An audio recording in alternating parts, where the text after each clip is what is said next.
In this video, let's look into record ownership in Dataverse. Records owned by user or organization. Now, Dataverse categorizes table records into two main ownership types: user or team owned or organization owned. Now, when you create a Dataverse table, basically it will ask you what kind of ownership do you want that table to be, whether it's a user or team or it's an organization owned. Now, this is created at a creation time of the table. You cannot change that later. So that's the thing you need to remember. Once you create a table with an ownership, you cannot change that ownership. User or team owned. Now in user or team owned, as the name indicates, it is record is assigned to either an individual or a team. Access control can be granularly restricted to row level. So that means if there is a table over here and the table has multiple columns and table has multiple records, now access control can be restricted to a row level. So if you have this requirement, then you can use user or team mode, which majority of the application which we built has this particular kind of requirements. Majority of the table would be user or team mode. However, there is another table called as organization owned. Now data belongs to organization as a whole. Users with the correct security roles can perform actions on records. It is useful for storing references. Row level granularity is unavailable in organization owned. Now again, the requirement is, say, if you are filling out a form, and in the filling out the form there is a field called as, say, country. Okay, now the country has a drop down. Country has a drop down of all the countries in the world. So let's assume there are 260 countries. Now this particular 260 countries content will be stored in some another table. Now when you create that reference table, make sure that you mark it as organization owned, because it need not have a row level permission. Now everyone should see all the other countries listed, right? Because if you're filling out a form, you need to specify which country do you belong to. So for that matter of fact, that data is a reference data, and then that data needs to be stored as an organization owned permission. All right, moving on to the next part, ownership. Now record is assigned to individual or team in the user or team owned. Now you can create a team and then you can add user into the team. So once you add user into that team, the team can collectively control the table. So access control can be granularly restricted to row level. Users can view, update, delete record they own. So if I create a record, I have an option to view, update and delete my own record. If I belong to a team, I can view, update the records and delete the record which I own as a user or as a team. Example would be accounts table or a contacts or a leads table. Now user or team owns a record. Record can be tracked back to the user or team. Owner is responsible for the life cycle of the record until the ownership is changed. So you can change the ownership to a different team or to a different user. Default option while creating table in Dataverse. So when you create a table in Dataverse, this is the default option, because as I mentioned to you, like most of the table which you create will be of type user or team owned. Ownership at an organization level. Now here, as I mentioned to you about the reference table, like the list of countries, or maybe some choice options for a status field. It can be a active, closed, inactive. So if you have some sort of a drop down value which will be consumed in all the form, you can mark that table at an organization level. So data belongs to organization as a whole.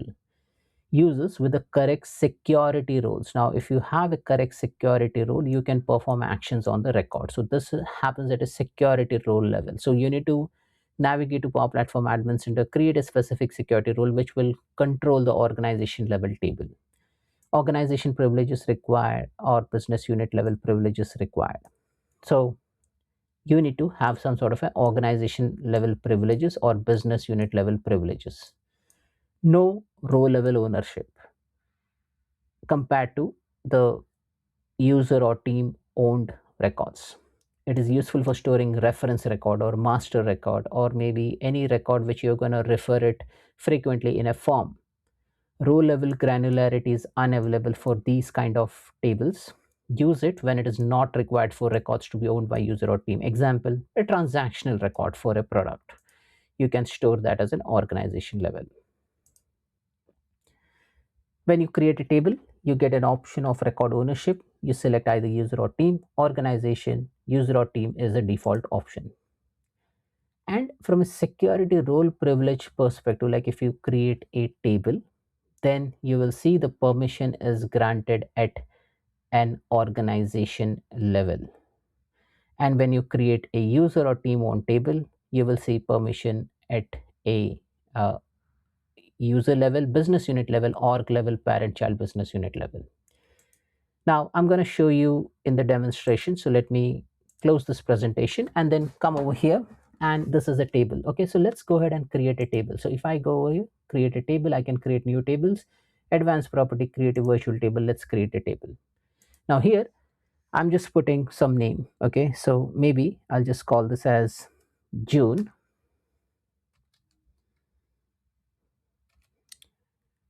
user owned table. So I'm just appending June in front of the name just for we all to understand about how this permission model works. So June user owned table. Now here, if you see the record ownership, you need to specify whether it's user or team or organizational, but then here by default is user or team. So I can go ahead and change organization. Now I'm okay with the June user owned table, and I will keep all the default settings same. So that's it. So this is the table which I have created now. Now this is for storing your contact details or account level details or maybe anything which needs to be owned by user, right? Or a team. Now this is June user owned table.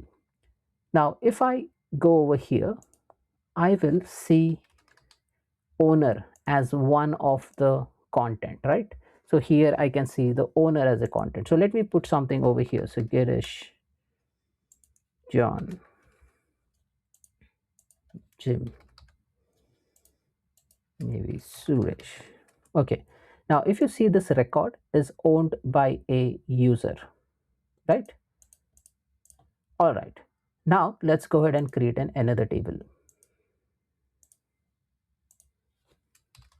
June org owned table. And if I go in advanced option over here, I can see various settings, record ownership, user or team. Now instead of user or team, I'll select organization, and rest all option will remain same. Click on save. And now my table is created. Now let's go ahead and add that owner column and type in OWN. Now if you see over here, there is no owner column because this cannot be held by a user or a team, so you will not find that column over here. Okay, so how does this ownership work? So if you see all other column within this, you have modified on org id status, but you don't have ownership. So that's the first thing to remember. Okay, now maybe I'll just call this as a list of countries.